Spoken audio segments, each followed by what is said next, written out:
राधे राधे दोस्तों, बहुत बहुत स्वागत है आप सभी का एक बार फिर से आपके अपने चैनल पर।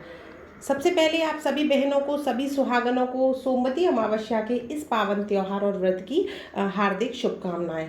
आप लोग जो सोमवती अमावस्या के व्रत की और पूजा से जुड़ी जो वीडियो आप इतना ज़्यादा पसंद कर रहे हैं, उस सभी के लिए आपका बहुत बहुत आभार और आप सभी का बहुत बहुत धन्यवाद। दोस्तों, सोमवती अमावस्या की पूजा से जुड़े कुछ प्रश्न हैं जो आप लोगों ने कमेंट करके पूछे हैं, तो मैंने सोचा क्यों ना आपके लिए एक वीडियो बना दिया जाए जो कि आपके लिए बहुत ही ज़्यादा उपयोगी होगा। तो उम्मीद करती हूँ वीडियो आपको पसंद आएगा, इसलिए वीडियो को पूरा ध्यान से ज़रूर सुनिएगा और उसके साथ ही वीडियो लाइक कर दीजिएगा और चैनल को अपना समझकर सब्सक्राइब भी ज़रूर कीजिएगा। तो चलिए दोस्तों, वीडियो में आगे बढ़ते हैं। सबसे पहला प्रश्न आप लोग पूछे हैं कि दीदी पीरियड्स आ जाए या महीना आ जाए या माहवारी आ जाए तो हम पूजा और व्रत कैसे करें। तो देखिए, इस पर मैंने पहले भी एक प्रॉपर वीडियो बनाया है, लेकिन मैं आपको बताती हूँ कि अगर देखिए हमारे यहाँ 7 दिन का नियम माना जाता है, यानी कि 7 दिन तक कोई भी पूजा या भागवत संबंधी कार्य हम लोग नहीं करते हैं। लेकिन जैसे कि ये व्रत है, कभी कभी आता है, मान लीजिए साल में 1 बार आता है, 2 बार आता है और हमारा बहुत मन है इसको करने का, तो अगर आपका पहला, दूसरा, तीसरा दिन है दोस्तों, तो आप इसको बिल्कुल भी मत कीजिए, आपको इंतज़ार करना होगा, ठीक है। लेकिन अगर आपका 5वां, 6वां दिन है और आप बिल्कुल ठीक हो गई हैं और अपने बाल धो करके सिर से नहा ली हैं, यानी कि 5वां और 6वां दिन भी है अगर आपका 17 तारीख को सोमवती अमावस्या के दिन, तो फिर आप देखिए प्रभु से माफ़ी मांग लीजिए, क्षमा मांग लीजिए। क्या करें, मन नहीं मानता ना, अभी सुहाग का व्रत है, इतने दिन बाद आया है तो करने का मन बहुत होता है। तो अगर आपका 5वां या 6वां दिन है और आप बिल्कुल ठीक हो गई हैं, तो फिर आप माफ़ी मांग करके भगवान से और नहा करके बिल्कुल शुद्ध हो करके इस व्रत को देखिए कर सकती हैं। वैसे तो 7वां दिन ही शुद्ध माना जाता है, 7वें दिन से ही, लेकिन मन बहुत चंचल है हमारा और व्रत पूजा जो सुहाग से जुड़े होते हैं, जो सुहागनें होती हैं, उनके लिए बहुत ही मायने रखते हैं। तो इसलिए अगर आपका 5वां, 6वां दिन है तो देखिए आप पूजा कर सकती हैं, ठीक है, आप बिल्कुल ठीक हो गई हैं, शुद्ध हो गई हैं। लेकिन अगर आपका दूसरा, तीसरा दिन है या उसी दिन आपको आया है, तो देखिए फिर आप पूजा मत कीजिए। लेकिन अगर आपका मन है तो फिर आप पूजा किसी और से करा लीजिए, फेरी भी मत लगाइए, अपने पति से करा लीजिए। और जो देवरानी हैं, जेठानी हैं, ननद हैं, कोई कुंवारी कन्या है तो उससे ये सब पूजा करा लीजिए, लेकिन आप खुद से ना कीजिएगा, ठीक है। दूसरा प्रश्न आप पूछे हैं कि दीदी एक से ज़्यादा सामान की या दो या 3 सामान मिला करके हम फेरी लगा सकते हैं।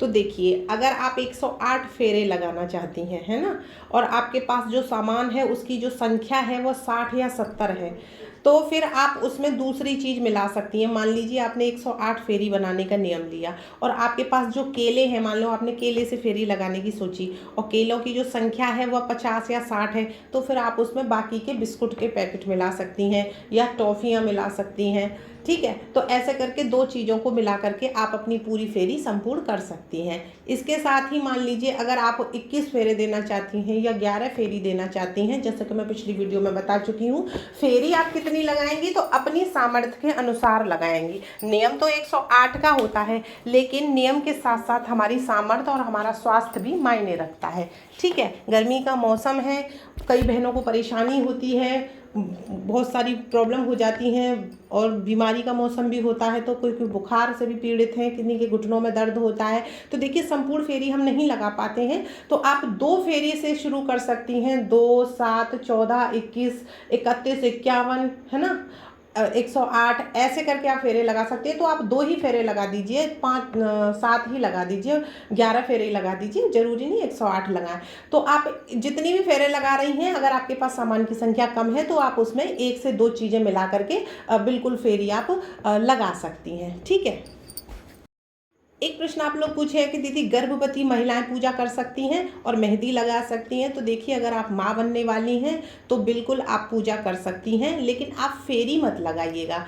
पीपल के वृक्ष की फेरी नहीं लगाते हैं, तो आप पीपल के वृक्ष की फेरी मत दीजिएगा अगर आप माँ बनने वाली हैं। बाकी आप पूजा कर सकती हैं, अगर आपकी तरफ व्रत रखा जाता है तो आप व्रत रख सकती हैं, लेकिन मेरी आपको यही सलाह होगी कि आप निर्जल व्रत ना रखिए, क्योंकि गर्मी का मौसम है और बच्चा और स्वास्थ्य अर्थ सबसे पहले होता है, पूजा भाव देखती है। ठीक है, तो आप पूजा कर लीजिएगा, मीठा खाना खा लीजिएगा, लेकिन अगर आप निर्जल व्रत ना रखिएगा और फेरी ना लगाइएगा। दूसरी बात, मेहंदी लगा सकते हैं, तो देखिए बिल्कुल मेहंदी सुहाग में आती है, सावन का महीना है, आप बिल्कुल मेहंदी लगा सकती हैं। मेहंदी जो होती है दोस्तों, यह माता पार्वती का आशीर्वाद होती है, यानी कि सावन के महीने में भगवान भोलेनाथ और माता पार्वती पृथ्वी पर भ्रमण करते हैं और माता पार्वती के आशीर्वाद का प्रतीक ये मेहंदी है, क्योंकि मेहंदी सबसे पहले माता पार्वती ने ही लगाई थी, ऐसा हमारे शास्त्रों में कहा जाता है।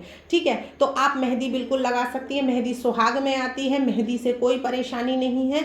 ये बाकी जो बातें होती हैं कि मेहंदी से ये होता, कुछ नहीं होता, डराने वाले बहुत हो गए हैं, ये अफवाहें होती हैं। सुहाग की जितनी भी चीज़ें होती हैं गर्भ धारण करते समय हम कर सकते हैं। ठीक है, एक प्रश्न आप पूछे हैं कि क्या रविवार के दिन पीपल के पेड़ की पूजा कर सकते हैं, तो देखिए बिल्कुल तुलसी के पेड़ को दोस्तों रविवार के दिन नहीं छूते हैं, बाकी सभी वृक्षों को हम छू सकते हैं अधिकतर।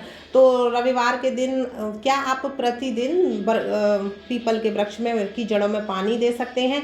प्रतिदिन शाम को पीपल के पेड़ के नीचे आप दीपक जला सकते हैं और उसकी पूजा अर्चना कर सकते हैं। ठीक है, एक प्रश्न आप पूछे हैं कि दीदी अमावस्या के दिन बाल धो सकते हैं, तो देखिए सोमवती अमावस्या के दिन आप बाल नहीं धोइएगा। अमावस्या के दिन ना बाल धोते हैं, ना मांग में सिंदूर लगाते हैं। तो एक दिन पहले रविवार है, आप रविवार को अपने बाल धो लीजिएगा और सिंदूर भी पूरा भर लीजिएगा। ठीक है, पूजा के दिन आप उस दिन देखिए थोड़ा सा ऊपर से तेल लगा करके ऐसे हल्का हल्का सा कंघा कर सकती हैं और बन बना लीजिएगा, लेकिन उस दिन बाल मत धोइएगा। लेकिन अगर बहुत ज़्यादा इमरजेंसी है और बाल धोने ही धोने हैं, उस दिन बिना बाल धोए काम नहीं हो सकता, एक दिन पहले हम भूल गए हैं, तो फिर देखिए आप सूर्य उदय होने से पहले अपने बाल धो लीजिएगा। सूर्य उदय होने के बाद और सूर्य अस्त होने से पहले जो दिन का समय होता है दोस्तों, उसमें दोष माना जाता है, लेकिन सूर्य अस्त होने के बाद और सूर्य उदय होने से पहले दोष नहीं लगता है दिन का। तो आप अगर बाल धोना बहुत ही ज़्यादा ज़रूरी है तो फिर आप सुबह के 4 बजे 5 बजे तब आप बाल धो लीजिएगा, यानी सूरज जब भी उदय होंगे सूर्य देवता, उससे पहले आप अपने बाल धो सकती हैं अगर बहुत ज़्यादा इमरजेंसी है तो। एक प्रश्न आप लोग पूछे हैं कि दीदी दीपदान कर सकते हैं, तो देखिए बिल्कुल आप दीपदान ज़रूर कर सकती हैं। अमावस्या का दिन है, दीपदान पितरों के लिए किया जाता है।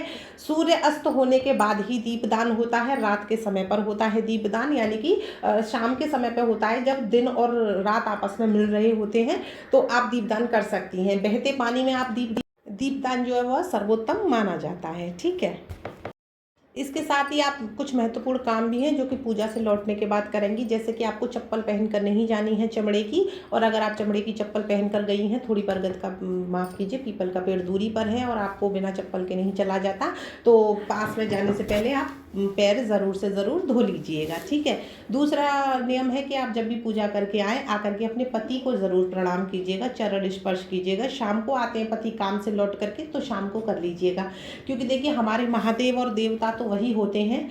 और हम कितने भी आधुनिक हो जाएं दोस्तों, कितने भी मॉडर्न हो जाएं, हमें हमारे धर्म, हमारे संस्कार, हमारी संस्कृति ज़रूर से ज़रूर माननी चाहिए। ठीक है, तो आप अपने पति को ज़रूर प्रणाम कीजिएगा, क्योंकि वही महादेव हैं, और जब हमारे महादेव प्रसन्न रहेंगे तो घर में सुख, सौभाग्य और समृद्धि अपने आप आएगी। ठीक है, तो ये काम भी आप ज़रूर से ज़रूर कीजिएगा। इसके साथ ही इस पूजा में अपने घर की बेटियों को, टीनेजर बेटियां जो कि 14-15 साल की हो गई हैं, जो बड़ी हो रही हैं, छोटी बेटियां हैं, उनको ज़रूर बिठाइए, उनको अपने धर्म, अपनी संस्कृति, अपना कल्चर, अपनी विरासतें ज़रूर से ज़रूर समझाइए। उसके साथ ही वीडियो एक अच्छा लगा हो तो एक बार फिर से ज़रूर लाइक कर दीजिएगा, और कोई भी प्रश्न है, कोई भी सुझाव है, कमेंट करके ज़रूर से ज़रूर बताइएगा, और साथ ही वीडियो को शेयर भी ज़रूर कीजिएगा ताकि और लोग भी इसका लाभ ले सकें। मिलेंगे एक अगली वीडियो में, तब तक राधे राधे।